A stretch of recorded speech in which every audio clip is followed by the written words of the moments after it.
बहुओं के रवैये से सासू माँ बहुत परेशान थी। दरअसल बात ये थी कि तीनों बहुओं में किसी बात को लेकर अनबन हो गई थी। तब से ही तीनों एक दूसरे से मुंह फुलाए रहती थी। ना कोई सीधे मुंह किसी से बात करती, ना किसी का कहना मानती। पड़ोसी भी इस बात को जानते थे और जाने कैसे कैसे बातें भी करते। इसीलिए सासू माँ ने तीनों बहुओं को तुरंत अपने कमरे में बुलाया। मैं कई दिनों से देख रही हूँ, तुम तीनों अलग अलग सारे काम कर रही हो। ये सब नहीं चलेगा, तीनों को मिलकर ही काम करना पड़ेगा। सास की बात सुनकर एकदम से बड़ी बहू बोल उठती है। नहीं मम्मी जी, मैं इन दोनों के साथ कुछ नहीं कर सकती। मैं इस घर की बड़ी बहू हूँ, फिर भी ये मेरा कहना बिल्कुल भी नहीं मानती। अरे जेठानी जी, जानबूझकर मुझे डबल काम करवाती है आप। और छोटी मुझसे टेढ़े मुंह ही बात करती है।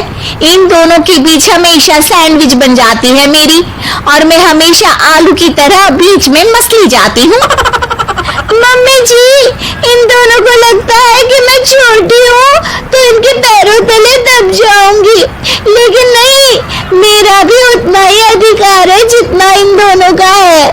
बढ़िया ही दोनों मेरी चुगली करने के लिए, मुझे क्या कम समझ रखा है।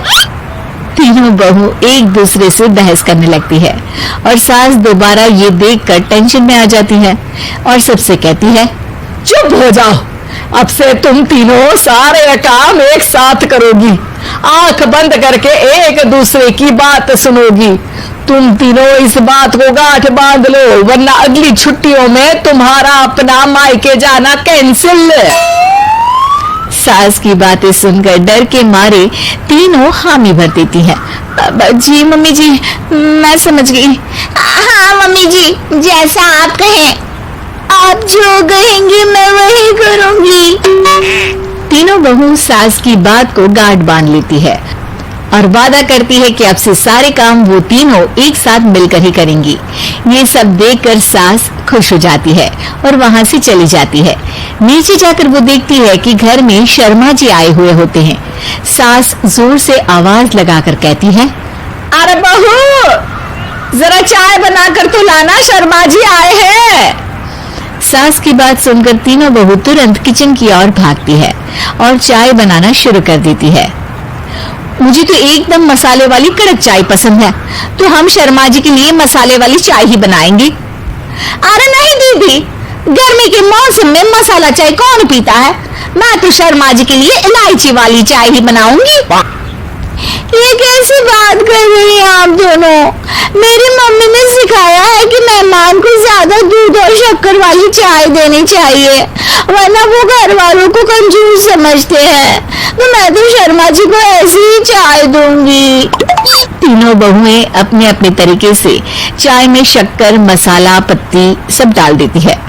उबलने के बाद तीनों मिलकर चाय बाहर लेकर जाती है और शर्मा जी और सासू माँ को देती हैं।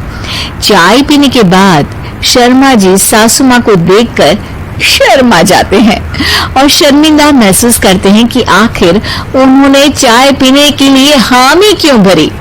सासू माँ भी चाय पीना शुरू करती है और कहती हैं, अरे बहू, ये कैसी चाय बनाई है? चाय है या मीठे दूध की बासुंदी?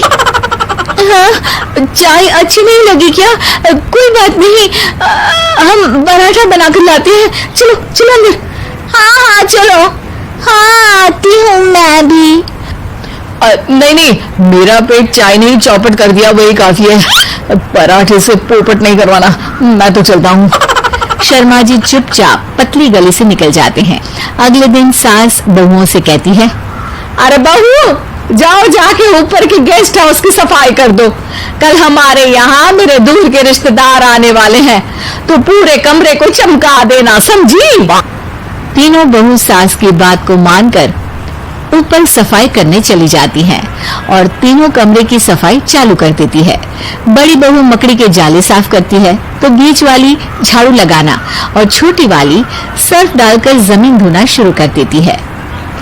अरे दीदी, जेठानी जी, अभी मैंने पूरी फर्श धोई और आप फिर से धूल नीचे गिरा रही हैं। और मछली जेठानी जी, आप बिना झाड़ू की धूल यहाँ छटक रही हैं। अरे तीनों को साफ करना है, एक साथ सफाई करते हैं ना। अरे वही तो, हम साथ साथ हैं, घर साफ साफ है। तीनों बहू ऐसे ही काम में उलझ जाती है और 2 घंटे तक एक ही कमरे की सफाई करती रहती है। बहुत देर से अपनी बहुओं को ना देखने के कारण सास ऊपर कमरे में उन्हें देखने जाती है, लेकिन कमरे में घुसते ही वो गीली फर्श पर फिसलने के कारण नीचे गिर जाती है। ओरी मोरी मैया, हड्डी मरोड़ के रख दी, आए मेरी तो कमर ही टूट गई रे। तीनों बहुएं सास को उठाती हैं और बिस्तर पर सुला देती है। अरे मेरे हाथ पैर दर्द कर रहे हैं, दबा दो आराम मिलेगा। हाँ जी माँ जी। अरे जी माँ जी माँ जी। और तीनों बहुएं एक साथ सास के हाथ को दबाना शुरू कर देती है। माँ की तो चीख ही निकल जाती है और नतीजा ये होता है कि सास के बचे हुए शरीर में भी दर्द उठ जाता है। हाय राम, ये क्या कर दिया तुम तीनों ने। अरे मेरी तो किस्मत ही फूटी है कि तुम जैसी बहुएं मुझे मिली। हे भगवान, पूरे शरीर में दर्द बढ़ गया है, अब तो पता नहीं कि चल भी पाऊंगी या नहीं। माफ करो, मुझे गलती हो गई मुझसे कि तुम तीनों को एक साथ काम करने के लिए बोला। सोचा था तीनों मिलके अच्छे से काम करेगी, लेकिन बड़े बुजुर्ग सही कहते थे कि 3 तिगाड़ा कान बिगाड़ा। तुम लोगों ने ये बात ना आज साबित करके दिखा दी। तुम तीनों को तो समझाना यानी मानो भैंस के आगे बीन बजाना है। तुम्हें अकेले अकेले काम करना है ना, तो अब से तुम अकेले ही अपना अपना काम करो। तीनों बहुएं वहां से जाने लगती है। अरे कहाँ जा रही हो? आप ही ने तो कहा कि अपना अपना काम करो, तो मुझे मुल्तानी मिट्टी लगानी है। अरे मुझे भी तो नेल पॉलिश लगानी है, मुझे ना मेहंदी लगानी है। सास अपना सर पीट लेती है और कहती है, अरे मुझे भी लगाना है कुछ।